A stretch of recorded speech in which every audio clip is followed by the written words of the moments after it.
This program is brought to you by Stu Leonard's Farm Fresh Foods, now open in East Meadow at 1897 Front Street, 7 days a week from 8 a.m. to 10 p.m. It's where their rule number 1 is that the customer is always right, and their rule number 2 is if the customer is ever wrong, reread rule number 1. Join WHPC for a special live broadcast from Stu Leonard's of East Meadow, Saturday, June 9th from 11 a.m. to 5 p.m. to win prizes and meet your favorite on-air personalities. Plus, all donations made to the Stu Leonard's of East Meadow Wishing Well from June 1st to June 9th will directly support 90.3 WHPC. More information can be found online at StuLeonards.com.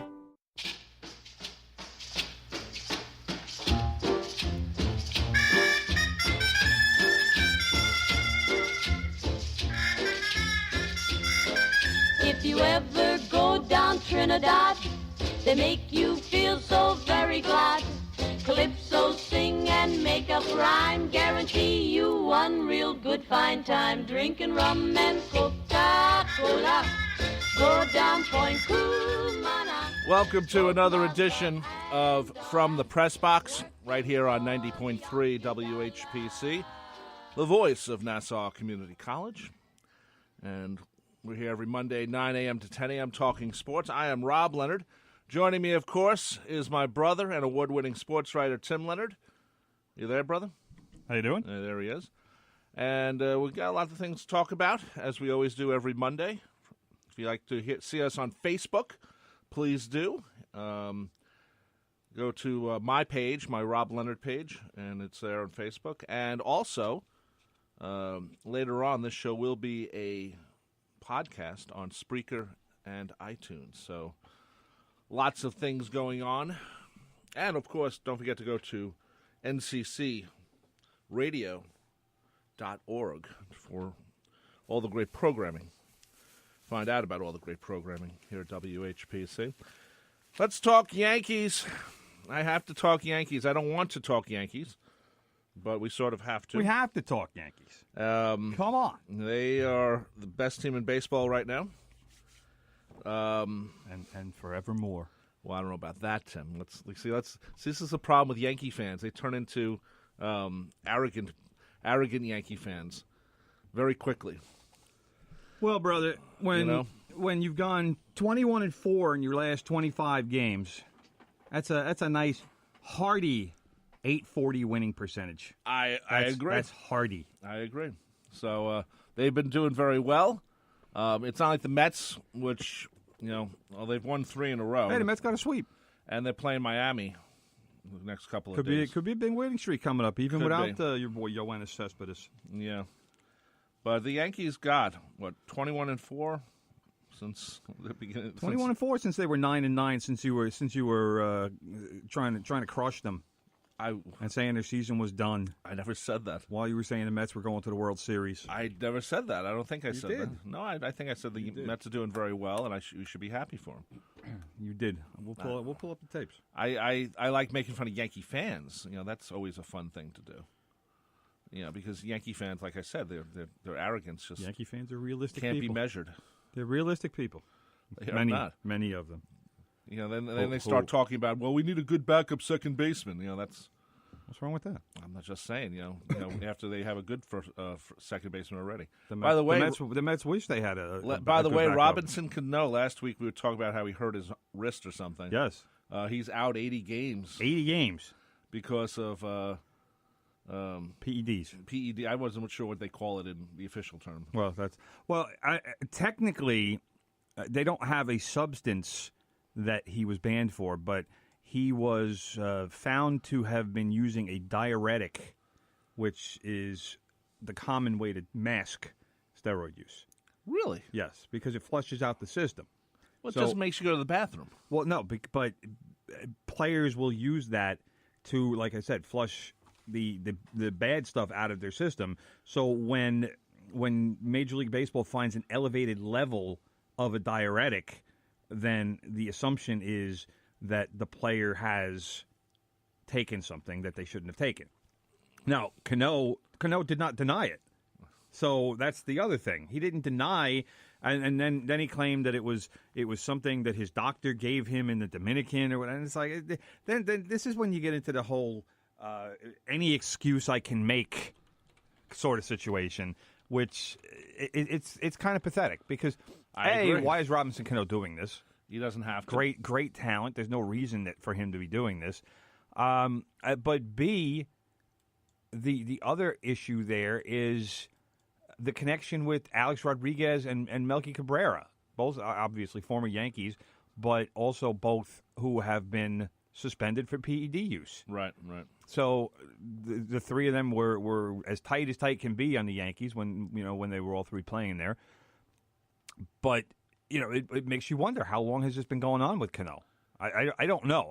I mean, let's put it this way: had he been taking them with the Yankees, I have to assume that at some point he would have been found out and he would have gotten suspended. Because why would it happen now and not then? Well, one thing I've noticed about all these people who've been accused of steroids over the years, the way it works is they're great hitters or pitchers, and then all of a sudden they sort of go to the edge of the mountain, and then they all of a sudden just fall down. Their way to play, their talents all of a sudden just disappear. Well, that's from the effects of right. from long-term use. It's like the PEDs last great, and then all of a sudden one day they just stop, and any talent you have is gone. Well, because you can't take them for an extended period. Otherwise, they'll do permanent damage. Right. And anybody who knows anything about steroids should know that. But the athletes who are taking them have to realize at some point that, hey, I can't do this anymore. Otherwise, I'm going to do permanent damage, and the $100 million that I'm making on my contract won't mean anything if I'm not around to enjoy it. Right. No, you're right. So, or if I have to have whatever medical treatment for the rest of my life. Right. There's so many things that steroids can do to you. I mean, Lyle Alzado died from cancer that he said was related to steroid use, which I have no reason to dispute. Ken Caminiti was another guy who died very young, and on his deathbed admitted that he had used steroids for many years. Yeah. Well, they didn't know much about the effects back then either. They just knew that it made you bigger and stronger. I don't understand why players do that today. It doesn't make any sense to me. Baseball is testing. You as a player, that there is a far greater likelihood of getting caught today than there was. Yeah, but they don't really take away their contract. Robinson can. Well, yeah, no, he's losing more than $12 million. Yeah, but of this. his salary was what total is what $200 million or something. 240. 240. 10 years, 240. So $12 million from 240 isn't really a lot. Well, the point being now, and nobody's ever done this, but if the Mariners said, "Hey, we want to void your contract," because I'm sure he's got some sort of morals clause in it. I think they would be within their rights to do that. I think you're correct. I think that would be a great thing for someone to try, and a team like Seattle would be the better team to try it because, they're Seattle. And they're trying to get an NHL. Exactly. Because they're trying to get an NHL contract, too, or team in there. Well, they already have a Western Hockey League team. Yeah, I know. The Thunderbirds. Yeah. Well, that's not going to be their team. Anyway, speaking of hockey, we'll get back to the Yankees in a minute, brother. I just want to say, just because the Vegas Golden Knights are now in the Stanley Cup Finals doesn't mean they're the greatest team ever. Why not? Because it's the first season, so what? It's a great story. It's a great story. I'm not saying it isn't. Nobody ever said they were the greatest team ever. Who said that? Some people here at the radio station. Joe Ritter. Yeah. Joe Ritter would be mistaken. I know. He does... It's a great story. Stuff here. Great story. I mean, it's obviously nothing like this has ever happened in any sport. Yeah, expansion teams typically suffer. Obviously, but remember the first year of the Islanders. I mean, there was a lot of suffering there. But there was also, in the Mets in '62. But Same back thing. then, the expansion draft was much different. It was like all the leftover players who couldn't walk anymore. That's what this draft was. Not Teams got to protect what was it? 12 players, something like that. So you're taking the 13th guy on a roster. But then again, there's a lot more teams, so that means there's probably a lot more talent. I think. The fact of the matter is, there are many GMs in the NHL that screwed up. Well, because and I give all the credit in the world to Vegas Golden Knights general manager George McPhee, right, because he did it. He obviously did a great job of picking players. He did, and he found guys who could fill a role for him. There's a couple guys on the Golden Knights who've had 30 goal seasons, 40 goal seasons. How do you let somebody go like that go for free?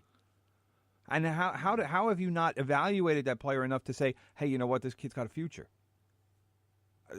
That's unbelievable to me that anybody on the Golden Knights could score more than 20 goals this year. That's what an expansion team should be. But at the same time, like I said, I think part of it is, in the old days, the leftovers were worse. Right, I understand. I mean, that. when the Islanders got Ed Westphal, that was a big deal. Yes, because he was still considered a pretty good player at the time. And, he was the captain, and he led the team. And, 3 years later, they're in the semifinals, against but Philly. he was also a veteran, and that to me, that was his biggest contribution. Yeah. Was he was a veteran presence on a team that was mostly young and needed that kind of veteran presence. Right. So that was his, his greatest role. I always felt bad for Ed Westphal. Why? Well, he retired the year before they won their first cup. Well, and it's like he got him there. Yeah, he got him there, but then he sort of lost. He never got a ring with the Islanders. I mean, maybe he did. It's like Donnie Baseball. Yeah, what's different? How is it different? Donnie Baseball was there all through the team. He wound up not retiring, but leaving the game. Let's say a year before the Yankees won a World Series. And what if they won with Don? With Matt? No, and they needed Tino. Tino that's the difference. But there's your issue. Yeah. That's the problem. But I mean, you could probably say the same thing for Ed Westphal. I mean, by the time he retired, he was an aging player. Oh yeah, I'm not saying he so wasn't. So now you put another center in there. Somebody's got a little more jump in his legs, and by then Brian Trottier was a leader. Dennis Pavin was a leader. They didn't need what Westphall provided anymore because they had other guys to do it. I agree with you. Then again, the Islanders then go out and get Butch Goring. So exactly. So, but it's interesting. Vegas Golden Knights GM George McPhee. Do you want the line or I want the line? Go ahead. Talking about. Go. He's done more than in a year than Garth Snow could ever dream of as the Islanders GM, and we use that for more than a decade. Garth Snow has been around because there's no reason to keep this man around anymore. No, and none. And there is absolutely no reason to keep him around. John Ledecky, if you're listening, and whoever the other. I'm pretty sure he is. I'm sure he is too. Because who's Ledecky's partner? I forget. Everyone talks about Ledecky because he goes on the train. Google. Yeah, I'll go look it up. I forget the guy's name. But Ledecky is the name that everybody knows. But the issue that we're talking about here is, first of all, the NHL draft is coming up in a few weeks, and even if Garth Snow deservedly loses his job between now and then, he should. This is going to be Garth Snow's draft, because even if you hire a new GM tomorrow, how much evaluation has this person done? The scouts have filed their reports. All the players who are under consideration with the Islanders have, I believe it's the 10th and the 11th picks, is it? Or is it 11 and 12? I'm not sure. It's two in a row. It's 2 in a row. It's either 10 and 11 or 11 and 12. But all of the evaluations have been done. So even if Garth Snow is not the guy sending the piece of paper to be read at the microphone, the picks will still be heavily influenced by him and his regime. Okay, it's Scott Malkin. John Ledecky. There you go, Scott Malkin. No relation to Evgeny Malkin of the Pittsburgh Penguins. I'm sure. I'm sure not.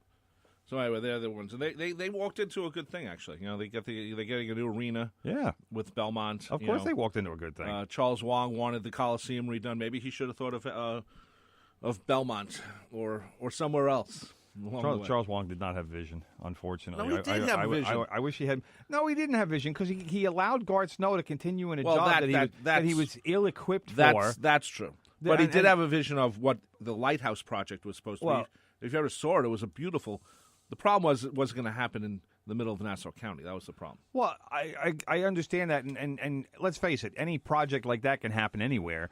But if that was Charles Wong's primary concern, then his primary concern was in the wrong place, because you have a hockey team that needs some attention and needs more competent people in charge of it. I agree with that. And so my biggest issue in terms of the New York Islanders is the fact that Ledecky and Malkin have allowed Garth Snow to remain as the general manager. I agree. Which, to be honest, frightens me, because there's no reason for him to be there. It makes me question their talent evaluation procedures, and it makes me wonder what they're doing if they just wanted to buy a franchise, get them in a new arena, and make money from that. Well, you got to win. And you need a franchise that's going to make the playoffs on a regular basis, that's going to compete for the Stanley Cup on a regular basis. The Islanders